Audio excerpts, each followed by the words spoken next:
Hello friends and welcome back to study GS Vishwam. तो आज की इस वीडियो में हम देखेंगे यूपीएससी सिविल सर्विसेज का पैटर्न, यानी हर एक चीज जो आईएएस के एग्जाम में जो है पूछी जाती है। प्रीलिम्स में, मेंस में कितने सब्जेक्ट होते हैं, कितने नंबर का प्रीलिम्स होता है, कितने नंबर का मेंस होता है, हर एक सब्जेक्ट की कौन कौन से सब्जेक्ट आते हैं जीएस पेपर में, आपका essay, everything will be covered in this video. तो अगर आप यूपीएससी सिविल सर्विसेज के बारे में अनअवेयर है तो इस पूरी वीडियो से आपको पूरा का पूरा पैटर्न जो है क्लियर हो जाएगा। तो अभी क्या हुआ है, नोटिफिकेशन जारी हुआ है 2022 के लिए। 2022 की जो आईएएस का एग्जाम होने वाला है उसका जो है कैलेंडर के हिसाब से 5 जून को जो है एग्जाम है। 5 जून 2022 को जो एग्जाम है उसमें टोटल 861 वैकेंसी जो है निकली है। यानी इस बार जो है वैकेंसी जो है काफी बढ़ा के दी है पिछले साल के मुकाबले, क्योंकि पिछले साल आई गेस 700 कुछ वैकेंसीज थी, तो ऑलमोस्ट 100 वैकेंसी जो है वो ऊपर है। तो इस बार जो है थोड़ी पॉजिटिव न्यूज है स्टूडेंट्स के लिए, और सबसे बड़ा इंपैक्ट इसमें पड़ता है प्रीलिम्स पे। वो कैसे पड़ता है, क्योंकि प्रीलिम्स में जो है ज्यादा से ज्यादा बच्चे फिर मेंस लिखेंगे, और मैं इस वीडियो में आपको बताऊंगा भी कि कितने बच्चे हैं प्रीलिम्स के बाद मेंस लिखेंगे और मेंस के बाद कितने बच्चों को इंटरव्यू के लिए कॉल आने वाला है। तो इस पूरी वीडियो में मैं आपको सब कुछ बताऊंगा कि आईएएस एग्जाम किस तरह से होता है। तो शुरू करता हूं। प्रीलिम्स एग्जाम जो है आईएएस का होता है, तो प्रीलिम्स एग्जाम जो है उस दिन जीएस पेपर 1 और पेपर 2 यानी दो एग्जाम होते हैं, दो शिफ्ट होती है। और जीएस पेपर 1 जो होता है, जीएस पेपर 1 में जो है 200 नंबर का एग्जाम होता है, 200 मार्क्स का। और सेकंड पेपर जो है वो सीसैट होता है, वो भी 200 नंबर का होता है। बट उस पेपर में आपको 33% ही है, 33% आपको क्वालिफाई करने के लिए लाने होते हैं। यानी सीसैट में आपको सिर्फ और सिर्फ 33% मार्क्स जो लेके आने आउट ऑफ 200। एंड आपका जीएस पेपर 1 का कट ऑफ तभी वैलिड होगा अगर आप 33% स्कोर कर रहे होंगे सीसैट में। तो ये बहुत इंपॉर्टेंट चीज है। हालांकि ये चीज सिर्फ क्वालिफाइंग है, 33% जो है मार्क्स सिर्फ लेके आने होते हैं, बट ये बहुत इंपॉर्टेंट है। अगर आपकी जीएस पेपर 1 में आप कट ऑफ क्लियर कर रहे हैं, लेकिन अगर आपके 33% मार्क्स नहीं है, तो आप जो है डिस्क्वालीफाई हो जाएंगे और आपको मेंस में जो है नहीं बुलाया जाएगा। तो ये इंपॉर्टेंट पार्ट होता है प्रीलिम्स में। ठीक है, तो 200 नंबर का होता है जीएस पेपर 1, और जीएस पेपर 2 को जिसको हम सीसैट भी बोलते हैं, सिविल सर्विस एप्टीट्यूड टेस्ट। ठीक है, तो ये जो है आपका जो है इस बार 5 जून को है, 5 जून को है, तो दोनों एग्जाम उसी दिन हो जाएंगे। उस एग्जाम को इवैल्यूएट करने के बाद लगभग 1 महीने बाद रिजल्ट आता है, और रिजल्ट में भी कैसे क्या, सिर्फ रोल नंबर्स और नाम आते हैं कि उन कैंडिडेट्स का होता है, और आपको मार्क्स नहीं बताए जाते। फाइनल रिजल्ट जब लास्ट में पूरा इंटरव्यू प्रोसेस खत्म हो जाता है, जो फाइनल सिलेक्टेड की लिस्ट आ जाती है, उसके बाद ही आपको मार्क्स पता लगते हैं। तो मेंस में जो बच्चे लिखते हैं सिर्फ उनका रोल नंबर, उनके नाम आता है। उसके बाद आते हैं मेंस एग्जामिनेशन, हम देख लेते हैं कैसे होती है। मेंस में आपके दो क्वालिफाइंग एग्जाम होते हैं। पेपर ए जो बोलते हैं हम, उसमें आपको कोई भी सब्जेक्ट चूज करना होता है, यानी लैंग्वेज पेपर होता है। एट्थ शेड्यूल जो हमारा कॉन्स्टिट्यूशन का है, उसमें से कोई भी एक लैंग्वेज जो है आपको चूज करनी पड़ती है, और ये आपका पेपर 1 होता है, पेपर ए बोलते हैं उसको। इसमें 300 नंबर का होता है ये, और पेपर भी कंपलसरी इंग्लिश का होता है। तो दो पेपर, पेपर ए और पेपर बी, ये दोनों जो है क्वालिफाइंग नेचर के होते हैं, यानी इसमें भी सेम 33% आपको लेके आने हैं। ठीक है, तो मेंस पेपर अगेन आपकी जो papers counted to be merit, merit के लिए जो पेपर जो है काउंट होंगे, ये मेरिट भी आपकी तभी कंसिडर की जाएगी अगर आपके इन दोनों पेपर में 33% मार्क्स आप स्कोर कर रहे हैं। तो ये इन दोनों पेपर की इंपॉर्टेंस हो जाती है। तो पेपर 1 आपका एसए का है, जो कि आपका 250 मार्क्स का है। पेपर 2 आपका जीएस पेपर 1, जिसमें आपकी इंडियन हेरिटेज यानी जो है आपकी कल्चर, हिस्ट्री मेन सब्जेक्ट हो गया, आपका ज्योग्राफी मेन सब्जेक्ट हो गया। तो हिस्ट्री, ज्योग्राफी और सोसाइटी, सोशल इश्यूज को बोलते हैं, ये तीन सब्जेक्ट मेन होते हैं आपके जीएस पेपर 1 के लिए, जिसको हम पेपर 2 भी बोलते हैं। नेक्स्ट पेपर 3 आपका किसका होने वाला है, जनरल स्टडीज 2 का, जिसमें आपका गवर्नेंस एक इंपॉर्टेंट सब्जेक्ट है, पॉलिटी आपका इंपॉर्टेंट सब्जेक्ट है, और इंटरनेशनल रिलेशन। ये तीन सब्जेक्ट जो है मेजर मेजर तीन सब्जेक्ट होते हैं आपका जीएस पेपर 2 के लिए। ठीक है, जो कि जिसको हम पेपर 3 बोलते हैं। तो पेपर 1 जो है एसए का था, इसलिए जो है जीएस पेपर 1 2 जो है थोड़ा सा मिक्स हो चुका है। ठीक है, ये भी आपका 250 मार्क्स का होता है।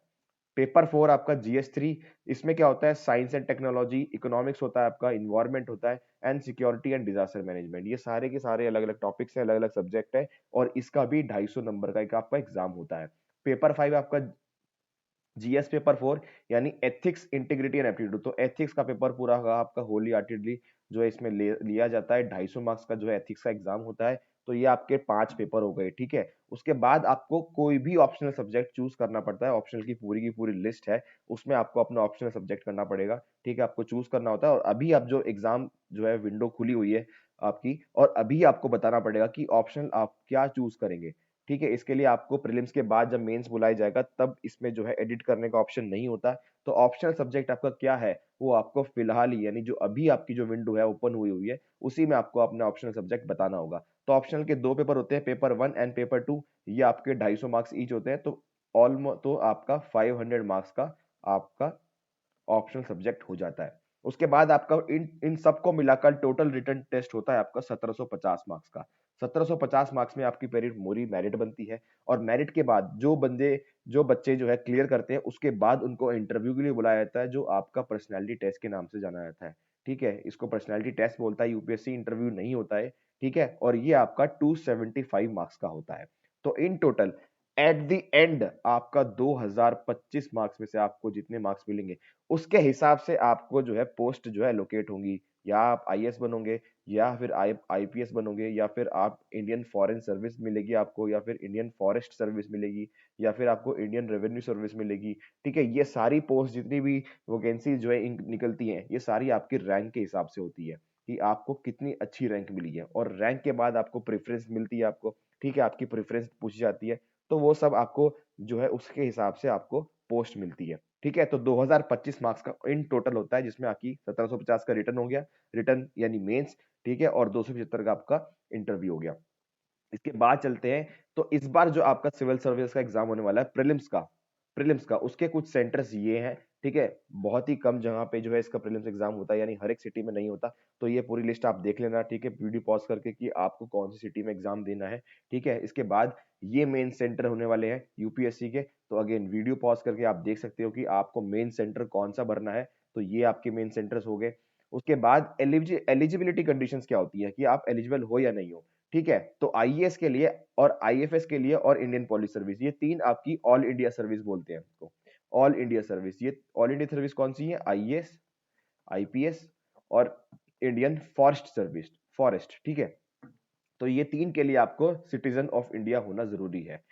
आपको इंडियन सिटीजन होना जरूरी है, तभी आप ऑल इंडिया सर्विस के लिए एप्लीकेबल आप जो है अप्लाई कर सकते हैं। बाकी सब सर्विस के लिए आपको क्या आपकी क्या एलिजिबिलिटी है, आप सिटीजन ऑफ इंडिया हैं तो अच्छी बात है। आप नेपाल के सिटीजन हैं, भूटान के सिटीजन हैं, ठीक है, तिब्बती रिफ्यूजी है, या फिर person of Indian origin who have migrated from Pakistan, Burma, Sri Lanka and east Africa. थोड़ी थोड़ी जो है एलिजिबल कंडीशंस है, आपको इन डिटेल अगर आपको जाना है, ठीक है, आप नोटिफिकेशन देख लीजिए, ये मैंने मेजरली आपको बता दिया।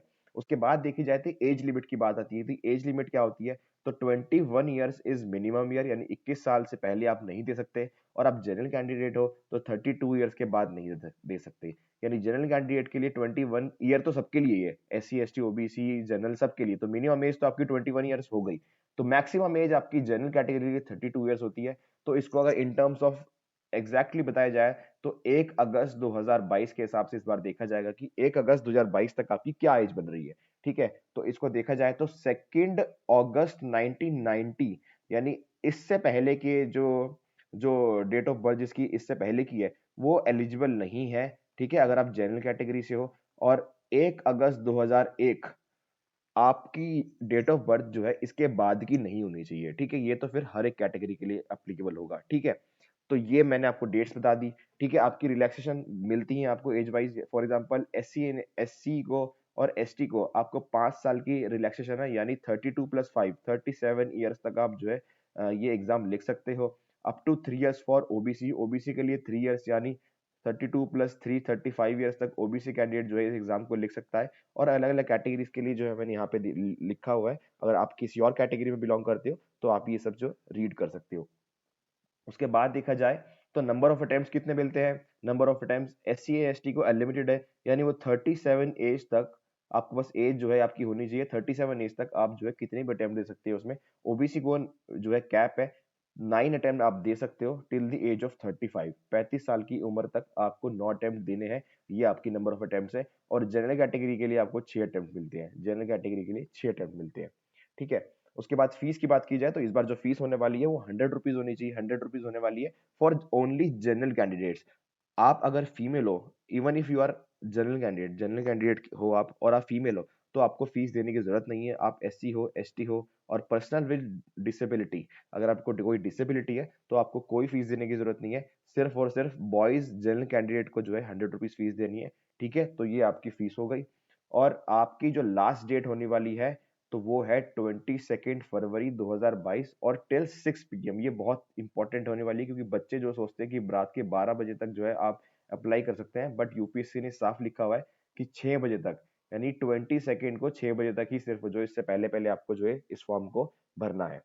तो सबसे बड़ी बात मैं आपको बताने वाला हूँ इस वीडियो में ये है कि अब जो है यूपीएससी का जो मैं ट्रेंड बताऊं कि 2014 में ऑलमोस्ट 1291 यानी 1291 जो है वैकेंसीज जो है निकाली थी, उसमें से ऑलमोस्ट लगा लगा लो आप 13 से 14 गुना जो है इसको मल्टीप्लाई कर दो तो इतने बच्चे जो है मेंस लिखते हैं। तो उस बार 16,900 बच्चों ने मेंस लिखा था और उसको 2.5 गुना से यानी उससे 2.5 गुना जो बच्चे जो है आपके आपके मेंस क्लियर करके, ठीक है, आपकी जो है ये इंटरव्यू के लिए जो है आपको बुलाया जाता है। ठीक है, वही सेम चीज 2021 में क्या हुआ, 712, मैंने आपको बोला था कि 700 कुछ वैकेंसीज थी, तो 712 वैकेंसीज थी।